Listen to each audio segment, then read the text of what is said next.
தமிழ்நாட்டின் வளர்ச்சி பயணத்தில் ஒருவரையும் பின்தங்க விட மாட்டோம். வெல்வோம் ஒன்றாக.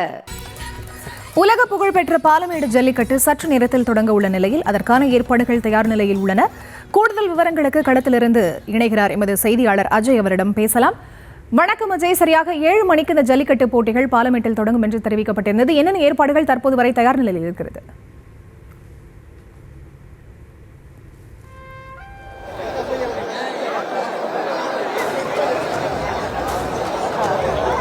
தமிழர்களுடைய வீர விளையாட்டான ஜல்லிக்கட்டு போட்டி எப்பொழுதுமே தை மாதத்தினுடைய முதல் நாள், 2வது நாள், 3வது நாள் தொடர்ந்து 3 இடங்களிலே நடைபெறும். அவனியாபுரம், பாலமேடு, அலங்காநல்லூர் 3 இடங்களில் நடைபெறும். நேற்று அவனியாபுரத்திலே நடைபெற்று முடிந்த நிலையில இன்றைய தினம் இந்த பாலமேடு இடத்திலே இந்த ஜல்லிக்கட்டு போட்டியானது நடைபெற இருக்கின்றது. இந்த போட்டியினை துணை முதலமைச்சர் உதயநிதி ஸ்டாலின் இன்னும் சில வினாடிகளிலே கொடியசைத்து தொடங்கி வைக்க இருக்கின்றார். அதற்காக துணை முதலமைச்சர் தற்போது இந்த வாடிவாசலை நோக்கி புறப்பட்டு வந்து கொண்டிருக்கின்றார். சரியாக இன்னும் சில நிமிடங்களிலே இது தொடங்க இருக்கக்கூடிய நிலையிலே அனைத்து ஏற்பாடுகளும் தயார் நிலையில் இந்த வாடிவாசலிலே இருந்து கொண்டிருக்கின்றது. மாடுபிடி வீரர்களுக்கு பரிசு பொருட்கள் என அனைத்தும் இந்த பரிசு பொருட்கள் என இந்த திடலிலே தயார் நிலையில் செய்யப்பட்டிருக்கின்றது.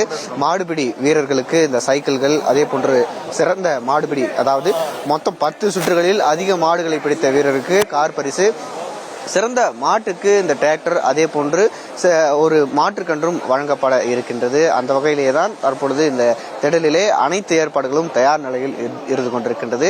இந்த போட்டியை காண பொதுமக்களும் வந்து கொண்டிருக்கின்றார்கள். ஏறக்குறைய 1 லட்சத்திற்கும் மேற்பட்ட பொதுமக்கள் இந்த போட்டியை காண வருவார்கள் என்று எதிர்பார்க்கப்படுகிறது.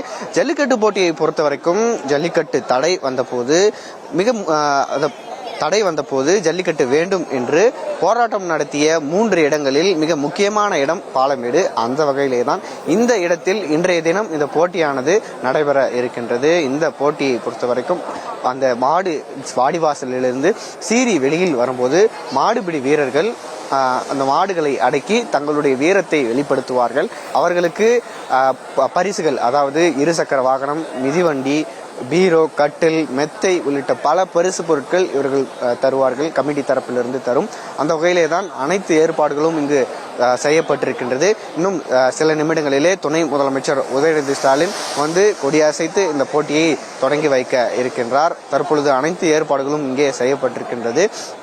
இந்த களத்திலே மாடுபிடி வீரர்கள் மாடுகளை பிடிக்கும் போது அவர்களுக்கு காயம் ஏற்பட்டால் அந்த காயத்திற்கு உடனடியாக முதலுதவி செய்து இங்கிருந்து மருத்துவமனைக்கு எடுத்து செல்லவும் மருத்துவ குழு இந்த இடத்திலே தயார் நிலைகளில் இருந்து கொண்டிருக்கின்றார்கள்.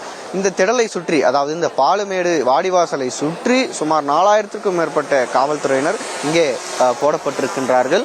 அனைத்து ஏற்பாடுகளும் கிட்டத்தட்ட தயார் நிலையிலே இருந்து கொண்டிருக்கின்றது. பொதுமக்களுடைய வருகை என்பது அதிகரித்து வருகிறது. காலை 6 மணிக்கு 5:30 மணிக்கு உள்ளே பொதுமக்கள் அனுமதிக்கப்பட்டார்கள். பொதுமக்களுடைய வருகை அடுத்தடுத்து அதிகரித்து கொண்டே இருக்கின்றது. திடலிலிருந்து, அதாவது வாடிவாசலிலிருந்து இறுதி வரை கிட்டத்தட்ட ஒரு 300 மீட்டர் அளவிற்கு பொதுமக்கள் இங்கே அமர்ந்து கொண்டிருக்கின்றார்கள். எந்த அளவிற்கு பொதுமக்களுடைய கூட்டம் இங்கே இருக்கின்றது என்பதை அந்த காட்சிகள் எல்லாம் ஒளிப்பதிவாளர் தினகரன் நமக்கு காண்பித்துக் கொண்டிருக்கிறார். அனைத்து ஏற்பாடுகளும் தயார் நிலையில் இருக்கின்றது.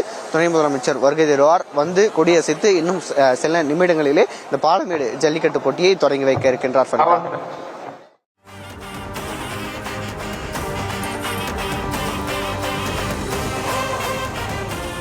களத்திலிருந்து தொடர்ந்து தற்போதைய விவரங்களை வழங்கியமைக்கு நன்றி அஜய். தமிழ்நாட்டின் வளர்ச்சி பயணத்தில் ஒருவரையும் பின்தங்க விட மாட்டோம். வெல்வோம் ஒன்றாக.